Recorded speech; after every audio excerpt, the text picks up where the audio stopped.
আন্তর্জাতিক টি-20 ক্রিকেটে এক ওভারে 39 রান তুলে অনন্য এক নজির গড়লেন সামোয়ার ব্যাটার দারিয়াস ভিসা।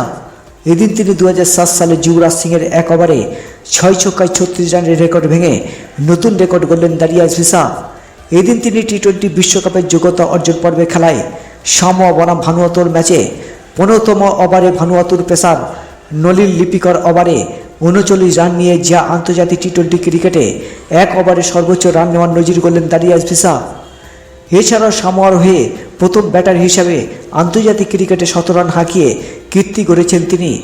শেষ পর্যন্ত তিনি এই ম্যাচে মাত্র 62 বলে 132 রানের দুর্দান্ত এক ইনিংস খেলেন। তারই নিশ্চিতি ছিল 14টি ছক্কা ও 5টি চারের মার, যার সুবাদে সামোয়ার প্রথম ব্যাট করতে নেমে সবকটি উইকেট হারিয়ে 174 রান তোলে, যেখানে ভানুয়াতুর 9 উইকেট হারিয়ে 164 রানে থেমে যায় তাদের ইনিংস। এর ফলে 10 রানে জয় পায় সামোয়া, যার ফলে 2026 সালে টি-20 বিশ্বকাপের খেলা আশা বাঁচিয়ে রেখেছে তারা।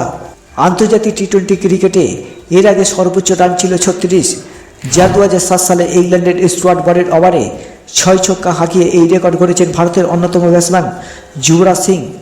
এরপর 2021 সালে শ্রীলঙ্কার বোলার আকিলা ধনঞ্জয়ের এক ওভারে 6 ছক্কা মেরে এই কীর্তি গড়েন ওয়েস্ট ইন্ডিজের মারকুটে ব্যাটসম্যান কাইরন পোলার্ড। এরপর কাতারের বিপক্ষে নেপালের দীপেন্দ্র সিং আইরে এই কীর্তি গড়েন।